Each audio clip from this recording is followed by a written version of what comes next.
Kita akan pantau proses selanjutnya usai pelaksanaan pemungutan suara ulang di sejumlah lokasi. Ada jurnalis Kompas TV Ridwan Mustopa di Tasikmalaya, Jawa Barat, Suherdi di Serang, Banten, dan Denisa Al-Hafizah serta juru kamera Naufal di Banjarbaru, Kalimantan Selatan. Kita ke Tasikmalaya terlebih dahulu. Proses apa yang selanjutnya dilakukan setelah pemungutan suara ulang, Ridwan, dan bagaimana tingkat partisipasi pemilih? Ya, Asri dan juga saudara, benar sekali bahwa pemungutan suara ulang atau PSU di Kabupaten Tasikmalaya, Jawa Barat telah berlangsung pada 19 April kemarin. Di mana proses PSU ini berjalan lancar, aman, dan juga kondusif. Seperti hanya pada pilkada sebelumnya bahwa proses pencoblosan dilakukan pada pukul 07 waktu Indonesia Barat dan berakhir pada pukul 1 siang. Di mana dari jumlah TPS di Kabupaten Tasikmalaya yang berjumlah 2.847 TPS yang tersebar di 39 kecamatan dengan desa 351 desa. Alhamdulillah bahwa proses tersebut berjalan lancar dan juga antusiasme warga untuk melakukan pencoblosan di TPS yang tadi saya sebutkan cukup antusias dan juga ramai. Karena memang prosesnya itu bertepatan dengan proses libur panjang. Terlebih memang pemerintah Kabupaten Tasikmalaya menginstruksikan untuk meliburkan sejumlah sekolah sehingga memang fasilitas sekolah mayoritas sebanyak 80% digunakan oleh KPPS untuk tempat pemungutan suara pada momentum PSU 19 April 2025 kemarin. Dan saat ini memang prosesnya telah berlangsung dan logistik yang ada di setiap TPS sudah diserahkan ke masing-masing desa. Selanjutnya nanti dari desa akan diserahkan ke masing-masing kecamatan hingga akhirnya rencananya 24 April yang akan datang akan dilakukan rapat pleno penghitungan suara di tingkat kabupaten. Demikian, Asri. Baik, dari Tasikmalaya kita ke Serang, Banten. Sudah ada jurnalis Kompas TV Suherdi di sana. Herdi, proses apa yang dilakukan saat ini di Serang?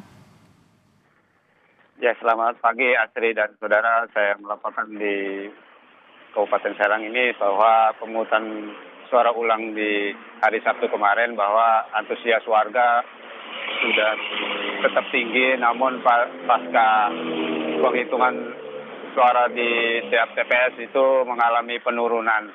Penurunan ini akibat warga banyak yang masih bekerja di wilayah luar Kabupaten Serang, dan ini salah satu penyebab penurunannya bahwa antusias di pemungutan suara Kabupaten Serang ini menurun. Rata-rata tiap TPS itu 60% yang hadir untuk mengikuti pemungutan suara ulang di tiap TPS di Kabupaten Serang ini. Dan ini alhamdulillah di pemungutan suara di kabupaten ini kondusif dan aman, dan itu sudah dimonitoring sejumlah pejabat Gubernur Banten dan Bupati Serang dan KPU RI dan Bawaslu RI yang memantau setiap TPS yang bahwa atensi di Kabupaten Serang ini diatensi dari pihak Pak KPU RI dan Bawaslu RI, dan ini juga pemungutan suara ulang ini akan dilakukan tiap TPS hari ini dan mulai rekapitulasi tiap tabatan mulai tanggal 20 hingga tanggal 22 April. Demikian, Asri. Baik, dari Serang, Banten kita menuju ke Banjarbaru, Kalimantan Selatan bersama jurnalis Kompas TV Denisa Al-Hafizah dan juru kamera Naufal. Denisa, kalau di Banjarbaru proses apa yang tengah berlangsung saat ini dan apakah ada kendala yang dialami? Baik, Asri dan saudara, untuk pemungutan suara ulang atau PSU Pilkada Kota Banjarbaru sendiri telah digelar pada Sabtu 19 April 2025 kemarin. Terkait partisipasi pemilih, hingga kini KPU belum mengumumkan secara resmi soal tingkat antusias warga ke TPS karena masih tahap proses penghitungan di tingkat kecamatan. Sementara dari keterangan Bawaslu Kota Banjarbaru ditemukan adanya kendala terkait pemilih yang ingin menggunakan hak pilihnya yang padahal tidak terdaftar di pemilih dan tidak diperkenankan. Karena alasan pemilihan suara ulang harus memilih di TPS yang sama seperti pada Pilkada 27 November lalu. Demikian, Asri.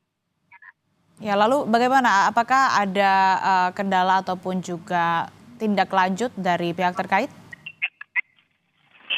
Untuk kendala itu pihak terkait Bawaslu tidak mengizinkan orang tersebut untuk menggunakan hak pilihnya jika ia tidak terdaftar di TPS tersebut. Karena alasan PSU itu harus memilih di TPS yang sama seperti pada Pilkada 27 November. Demikian, Astrid. Baik, terima kasih laporan Anda, jurnalis Kompas TV Denisa Al-Hafiza dan juru kamera Naufal dari Banjarbaru, Kalimantan Selatan. Sebelumnya ada jurnalis Kompas TV Suherdi dari Serang, Banten, dan juga sebelumnya ada jurnalis Kompas TV Ridwan Mustafa dari Tasikmalaya. Terima kasih rekan-rekan.